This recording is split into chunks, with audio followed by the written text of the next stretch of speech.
반갑습니다. 오늘도 좋은 아침입니다. 찬송가 370장 찬송입니다.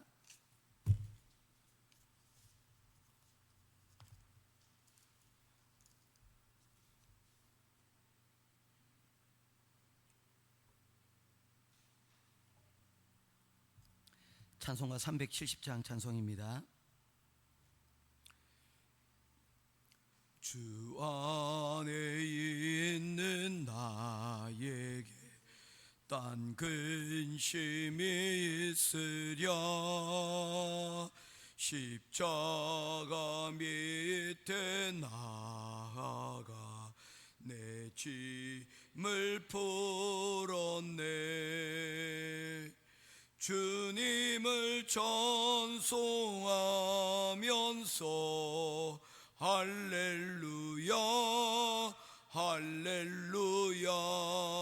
내 앞길 멀고 험해도 나 주님만 따라가리. 그 두려움이 변하여 내 기도 되었고 전날의 한숨 변하여 내 노래 되었네. 주님을 찬송하면서 할렐루야 할렐루야. 내 앞길 멀고 험해도 나 주님만 따라가리. 내 주는 자비하셔서 늘 함께 계시고 내 궁핍함을 아시고 늘 채워주시네. 주님을 찬송하면서 할렐루야 할렐루야.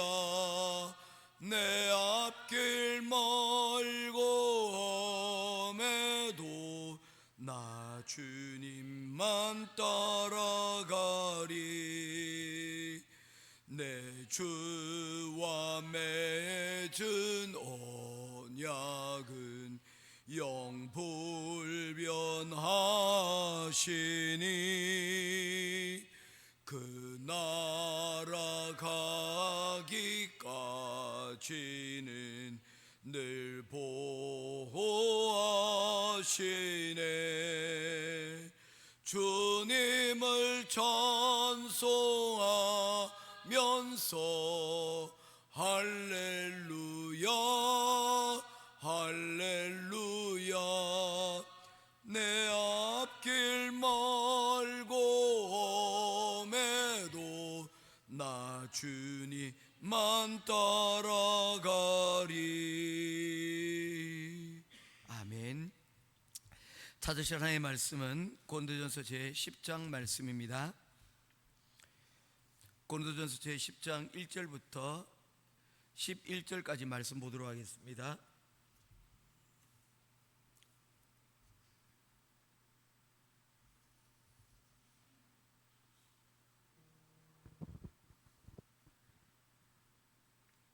한 절씩 교독하며 보겠습니다. 형제들아, 나는 너희가 알지 못하기를 원하지 아니하노니 우리 조상들이 다 구름 아래에 있고 바다 가운데로 지나며 모세에게 속하여 다 구름과 바다에서 세례를 받고 다 같은 신령한 음식을 먹으며 다 같은 신령한 음료를 마셨으니 이는 그들을 따르는 신령한 반석으로부터 마셨음에 그 반석은 곧 그리스도시라. 그러나 그들의 다수를 하나님이 기뻐하지 아니하셨으므로 그들이 광야에서 멸망을 받았느니라.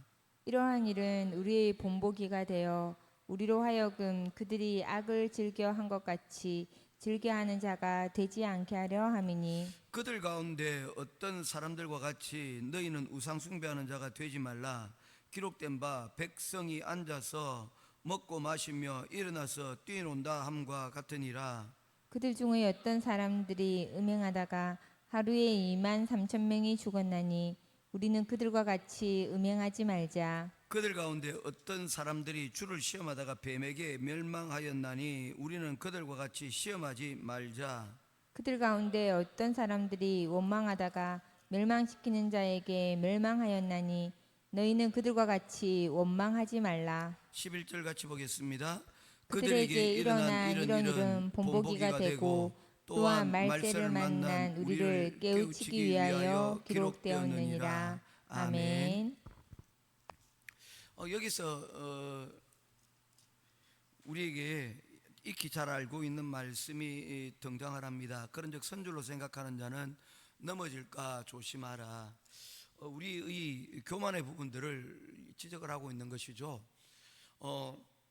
우리가 계속 고린도 교회에 일어난 여러 가지 문제점들을 살펴보고 있는데 7장부터 10장의 말씀은 음행으로 일어난 문제를 계속해서 집중적으로 다루어가며 이 부분들이 굉장히 이 고린도 교회의 예민한 문제였기 때문에 이 문제에 대하여서 바울은 자신의 사도권을 다시 한번 더 강조하면서 내가 이렇게 너희들에게 이렇게 권면하는 것은 내가 이렇게 힘주어 말하고 있는 것은 바로 내가 너희들을 아끼고 사랑하기 때문이다 라고 그렇게 말씀을 하고 있습니다. 우리가 9장을 우리 어제 18절까지 보고 나머지 부분들은 내일 이 부분들 10장의 뒷부분들과 함께 정리하면서 말씀을 잠깐 살펴보려고 합니다. 바울 사도가 결국에 말하려고 하는 내용들이 무엇이 있습니까? 이러한 문제들은 다 지엽적인 문제들이라는 것입니다. 우리가 회복되어야 될 것이 우리가 이와 같이 이 교회의 본질인 사명을 우리가 잃어버리는 것은 다름 아니라 그 뿌리가 교만에 있고 그 뿌리의 교만을 이겨내기 위해서 우리가 좀 더 높은 영적인 이상을 가지고 그리고 또한 우리가 섬기고 희생한다는 이런 정신이 있어야 공동체를 유지해 나갈 수가 있다는 것입니다. 믿으십니까? 이걸 믿으셔야 됩니다. 누군가 공동체를 위해서 힘쓰고 애쓰고 누구보다도 더 애쓰는 누군가가 없다면 공동체 정신은 깨져버린다는 겁니다. 그래서 가만히 보면 당신도 안 하는데 뭐 나도 안 하는데 뭐 이렇게 하면서 서로 비교를 하기 시작을 하게 되면 서로 손해를 보지 않으려고 하고 서로 덕보기만을 원한다면 공동체는 유지될 수가 없다는 것입니다. 왜냐하면 어떤 순간에는 어떤 사람이 좀 더 수고하는 부분들이 있고 또 어떤 부분에서는 내가 조금 손해보는 부분들도 여러분 있다는 것입니다. 덕보는 순간들도 있고 우리가 덕을 끼칠 수 있는 순간들도 있는데 이것을 일일이 다 따져가지고 나는 손해보지 않을 거야 라는 마음이 섭섭한 마음이 여러분 그 가운데 들기 시작을 하면 그 다음부터 이 공동체는 다 깨져버린다는 것입니다. 그동안 고린도 교회 사람들은 예수를 믿기 전에는 자유하고 방탕했습니다. 누구 하나 그 문제에 대해서 지적하는 사람이 없었습니다. 그런데 예수 그리스도를 믿어서 교회의 일원이 되고 나니 그 다음에 불편한 것들이 생겨나기 시작을 했다는 겁니다. 불편하죠. 군대에 들어가기 전에는 내가 하고 싶은 대로 일어나고 싶으면 일어나고 자고 싶으면 자고 먹고 싶으면 먹고 싶지 않으면 먹지 않았지 않습니까? 그런데 군대에 들어가니까 이 모든 것들이 불편한 것 투성입니다. 그렇지 않습니까? 그러나 그 불편함을 감수하고 18개월의 혹은 21개월의 이 군 복무의 시간들을 희생하는 그 희생을 통해서 어떻습니까? 사실은 우리 대한민국 이 공동체가 누리는 평안이 여러분 상당한 부분 그들에게 빚지고 있는 부분들이 여러분 있다는 겁니다.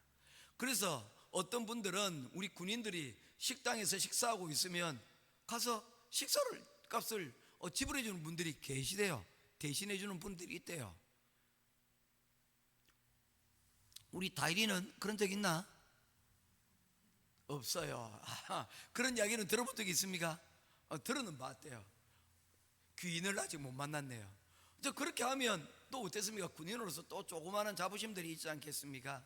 그래서 이 공동체의 이 안에 살아가는 사람들은 서로에 대하여 존중하는 존중들이 여러분 필요하다는 것입니다. 이러한 존중들을 통해서 뭐하기 위함입니까? 이 공동체를 유지하고 그리고 발전하는 그러한 계기들을 마련하기 때문입니다.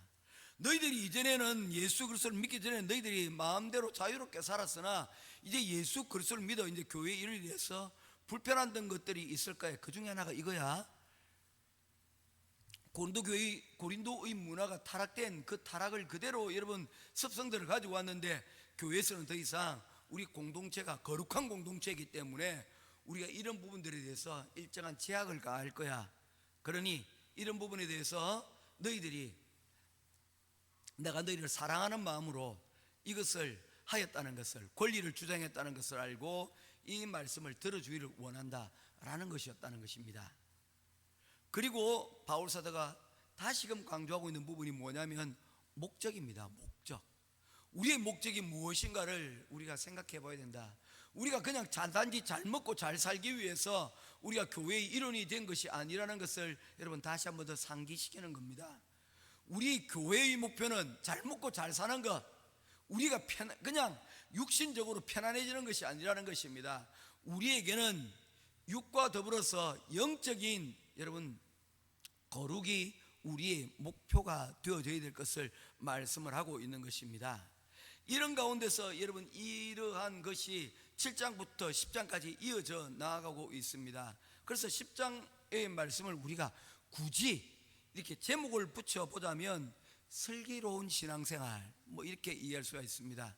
이 말씀이 참 다가오지는 않죠. 그런데 20대 애들한테 슬기로운 신앙생활 하게 되어지면 이거 애들이 환장합니다. 왜냐하면 아이들이 좋아하는 드라마 중에 슬기로운 의사생활, 설의생, 슬기로운 감방생활, 설감생 이런 것들이 있었어요. 드라마가 히트한 부분들이 있었습니다. 그래서 그 제목을 한번 따보는 거예요. 어떻게 하면 우리 신앙생활을 슬기롭고 지혜롭게 우리가 할 수 있을까? 짤막하게 몇 가지만 우리가 살펴보고 내일 마무리 짓도록 하겠습니다. 첫 번째 우리가 생각해 볼 것, 우리 신앙생활을 무너뜨리는 4가지 함정이 있다는 것입니다. 첫 번째는 바로 우상 숭배를 경계하라는 것입니다. 이스라엘은 지금 이 광야 생활이 시작이 되어지고 있습니다. 광야 생활을 우리 신앙생활에 비교를 하고 있습니다. 그렇지 않습니까? 이들의 삶을 여러분 표현한다면 이렇게 표현할 수 있습니다. 물과 물 사이의 삶이다라고 얘기할 수가 있습니다. 그들이 태어난 곳은 애굽 땅이었습니다. 그런데 그들이 그곳에서 살다가 죄와 더불어 옳고 그른 것이 무엇인지 분별하지 못하고 믿음 없이 살다가 그들이 모세로부터 복음을 듣고 그들이 애굽에서 홍해를 건너 어디로 나왔습니까? 광야로 나왔지 않습니까? 물을 건너서 그들의 신앙생활은 시작이 되었습니다. 사도행전 7장 말씀에서 이 부분을 뭐라고 얘기를 하고 있습니까? 바울 사도는 이 부분에 대하여서 너희가 이를 통하여 세례를 받았다라고 말씀을 하고 있습니다. 즉 애굽에서의 방탕하고 죄악된 삶을 이제 홍해라는 이러한 과정, 세례를 통해서 우리가 과거에 죄악된 삶을 버려버리고 어떻게 한다는 것입니까? 우리의 신앙생활이 시작된 것이 바로 이 광야 생활이라는 것입니다. 우리가 신앙생활을 시작한다는 것은 다시 말해서 우리가 가나안 땅으로 바로 들어가는 것이 아니고요, 우리가 천국으로 들어가는 것이 아니고 어디로 들어간다는 것입니까? 고생길로 접어든다는 것입니다. 우리의 편안했던 시간들을 멀리하고 이제 세례를 받고 광야에서 우리의 신앙이 시작이 되어진다는 것입니다. 처음에 낯섦도 있고 처음에 여러분 마치 소풍 나온 것과 같은 그런 들뜸이 있겠지만 그러나 곧 현실을 만나게 된다는 것입니다. 어떤 현실입니까? 모래사막, 그리고 위로부터 내려지는 햇빛들, 그리고 준비하는 음식들이 여러분 집에서 먹던 생활하는 것과는 달리 부실하고 불편하다는 것을 깨닫게 되는 그 시간이 바로 이 광야의 시간이라는 것입니다. 처음에는 정신없이 나왔는데, 처음에 여러분 신앙생활을 시작하면서 사람들이 따뜻한 환대, 여러분 낯섦에 대한 이런 기대감들이 있었는데 곧 그게 불편하다는 것을 깨닫게 되는 순간이 있게 되어진다는 것입니다. 아, 광야에 있구나. 그리고는 이 광야의 시간들을 지나서 여러분 어디로 들어갑니까? 우리가 여러분 목표로 했던 그 가나안 땅으로 여러분 들어가지 않습니까? 근데 이 가나안 땅에 들어갈 때도 그냥 들어가지 않습니다. 어떤 물을 건넙니까? 요단강이라는 강을 건너야 여러분 광야를 벗어나 이제 목표했던 가나안 땅으로 들어가게 되어진다는 것이죠. 이 가나안 땅에 들어가기 위한 바로 물과 물 사이의 삶이 바로 오늘날 우리의 삶이라는 것입니다. 우리가 궁극적으로 예수 그리스도를 믿어 우리가 구원을 얻어 하늘나라에 올라가는 것이 우리의 구원의 목표지 않습니까? 그런데 그 구원의 요단강을 건너기 바로 전에까지 우리가 여러분 살아야 될 우리의 신앙생활의 삶의 주무대는 어디라는 겁니까? 바로 이 광야라는 것입니다. 어떻게 하면 이 광야에서 우리 신앙생활을 잘 할 수 있을까? 첫 번째로 이야기를 합니다. 우상 숭배를 주의하라는 것입니다.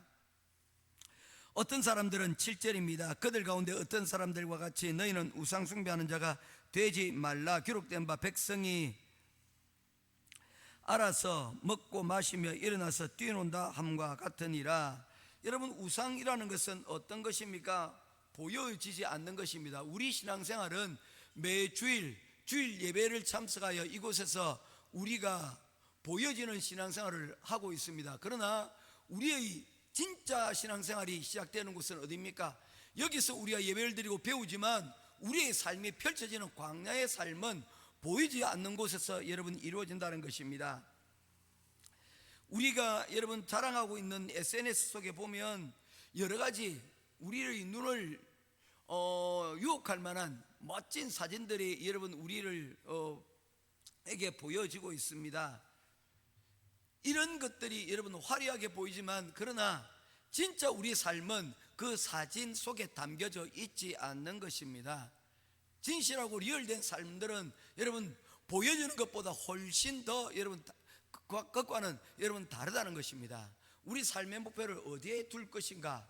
자칫 우리가 화려하게 생각하고 남들 눈에 보여지는 이런 것들이 결국에는 우리를 여러분 이러한 우상 숭배로 우리를 여러분 이끌어 갈 수가 여러분 있다는 것을 우리에게 보여주고 있는 것입니다. 이것이 우리의 삶이 진짜 삶이 될 수가 없다는 것입니다. 특별히 20대는 이런 보여지는 삶에 굉장한 갈망을 가지고 있습니다. 그런 삶을 지향을 합니다. 그러나 사진 한 장으로 여러분 끝이 나버리고 만나는 것입니다. 혹시 우리 삶이 이런 보이는 것들을 여러분 우리가 집착하고 이 보여지는 성공을 위하여서 우리가 혹시 이 광야에서의 삶을 목표로 살아가고 있지 않습니까? 우상숭배라고 말씀을 하고 있는 것입니다. 눈에 보이는 금 송아지는 우리를 결단코 하나님이 기뻐하시는 그 광야 가운데로 인도하지 못할 것이라는 것입니다. 두 번째, 광야 생활 가운데서 주의될 것은 바로 음행을 이야기를 하고 있습니다. 8절 말씀 보겠습니다. 같이 읽겠습니다. 시작. 그들 중에 어떤 사람들이 음행하다가 하루에 2만 3천 명이 죽었나니 우리는 그들과 같이 음행하지 말자. 두 번째 그들의 실패 요소는 바로 음행입니다. 이 음행의 본질은 무엇에 있습니까? 쾌락 가운데 있습니다. 즐거움에 있습니다.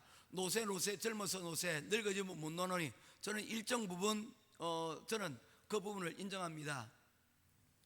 무엇인가 다 새롭고 해보고 싶은 마음들이 있는 겁니다. 한때도 가만히 생각해 보니 저에게도 그런 순간들이 많이 있었더라고요. 그런데 저는 이미 해봤지 않습니까? 그래서 그것의 장점과 단점들이 있는데 이제 10대, 20대 그리고 30대 아직 여러분 세상을 경험들이 적은 사람들은 그것이 어쩌면 첫 번째 보는 거지 않습니까? 그래서 뭔가 해보고 싶은 거예요. 그런데 우리가 그것을 무조건 하지 마라. 떠들말리기에는 여러분 그들이 하고 싶은 분들이 여러분 있다는 겁니다. 어떻게 됩니까? 저는 그래서 우리 어제 권사님하고도 가면서 그런 이야기를 했는데, 뭔가를 시도해 보려고 할 때 한번 해보라고, 지나치지 않으면 해보라고 할 수 있는 그런 마음들이 필요합니다. 그래서 저는 그렇게 표현했습니다. 좋을 때다, 좋을 때다. 할 수 있는 건 해봐라. 그러나 그것도 넘어서는 안 될 선들이 여러분 존재한다는 것입니다. 특별히 우리가 여러분 어떤 부분들은 나의 재미를 위해서 그냥 이 즐거움을 우리가 허용할 수 있는 부분들도 있지만, 또 어떤 부분들은 절대로 허용되지는 않을 부분들이 있다는 것입니다. 언젠가 아이들이 학원이 마침 쉬는 날이 돼가지고 더 이상 낮에 할 수 있는 게 아무것도 없었어요. 그들의 삶을 가만히 보면 아이들이 노는 것들이, 여러분 아파트 단지에서 노는 것들이 그렇게 노는 것들이 많이 없어요. 특별히 성향상 또 이런 것들이 아이들하고 놀이터에서 잘 놀고 이런 것들이 잘 안 되는 친구들이 있지 않습니까? 그죠? 내향적이거나 이런 친구들은 자기에게 쉬는 시간이 주어졌을 때 그걸 어떻게 사용할지를 몰라요. 그래서 그 어떤 아이들 중에, 그들 중에 몇 명이 아파트 옥상으로 올라가서 거기에서 무심코 돌을 들어서 그 밑으로 떨어뜨리기 시작한 거예요. 하루 이틀 하다 보니까 어떤 사람들은 그거 보고 깜짝 놀라는 그 모습을 보고는 키득키득 웃고, 그러다가 여러분 사고가 난 겁니다. 그 떨어진 돌에 사람이 죽었어요.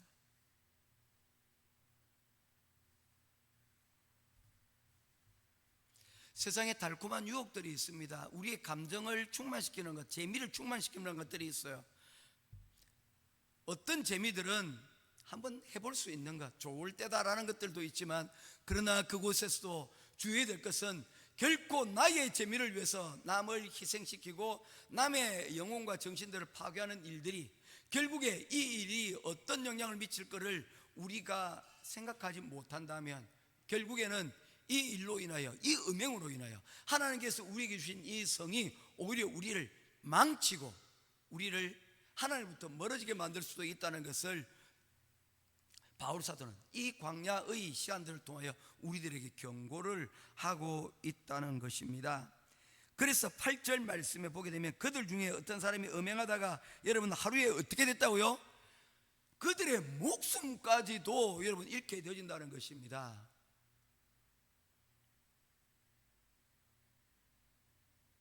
쾌락을만 추구하다가 이와 같이 범죄로 혹은 자기 생명을 해치는 자리까지 나아가지 않는 저와 여러분 될 수 있기를 주님의 이름으로 축원드립니다. 세 번째로 9절 말씀입니다. 그들 가운데 어떤 사람들은 주를 시험하다가 뱀에게 멸망하였나니 우리는 그들과 같이 시험하지 말라. 어떤 사람들은 이 신앙생활을 하면서 매번 원망과 불평들이 여러분 입에 달려있고 주를 시험하는 시험들이 여러분 그들이 삶 가운데 여러분 있다는 것입니다. 이들의 마음의 뿌리 가운데는 어떤 것들이 있습니까? 원망과 불평의 반대말은 무엇입니까? 그들이 삶 가운데 감사가 여러분 없다는 것입니다. 우리의 예배라는 것은, 우리의 신앙이라는 것은 우리가 지난번에 5가지를 얘기를 하지 않습니까? 그 중에 첫 번째 자리에 있는 것이 찬양입니다. 그래서 교회 예전 성전의 문벽에는 여러분 여기에 들어오는 모든 이들이 뭡니까? 여호와를 찬양할지어다 라는 그 찬양의 문구가 있다는 것입니다. 그래서 하나님을 예배한다 라는 그 예배의 의미는 찬양, 그리고 그 찬양은 하나님께 감사한다는 그런 의미를 같이 포함하고 있습니다. 그래서 찬양을 한다는 것은 감사가 있습니다. 감사가 없이 찬양이 나올 수 없고, 찬양 없이 감사가 여러분 유지될 수가 없다는 것입니다. 그래서 우리의 입술 가운데, 우리의 생각 가운데 여러분 18번 찬양을 여러분 하나 정도 가지고 있는 것이 굉장히 신앙적으로 유익하다는 것입니다. 할렐루야. 우리 장로님 18번 있습니까? 아니 우리 권사님 18번 있습니까?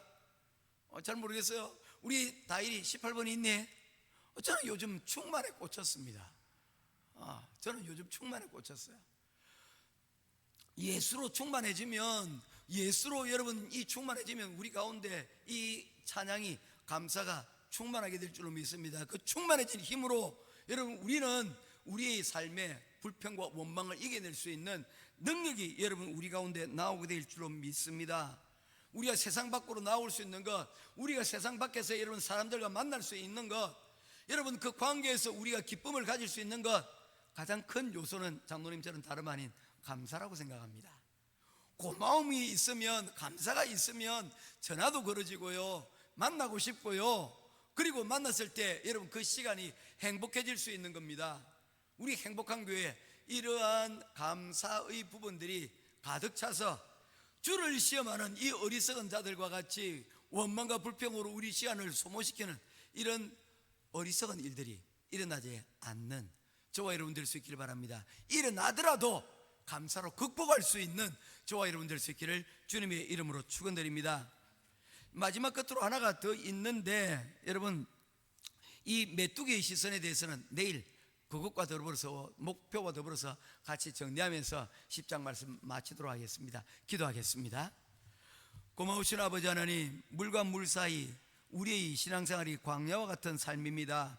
이 광야와 같은 삶 가운데서 우리가 주를 시험하고, 우리가 쾌락 가운데, 우리가 또한 보이지 않는 그 신앙생활을 우리가 놓쳐버리고 눈에 보이는 이 화려한 것들만 쫓아가다가 하나님이 아닌 다른 것을 쫓아가는 우상 숭배를 하지 아니하도록 주님 도와주시옵소서.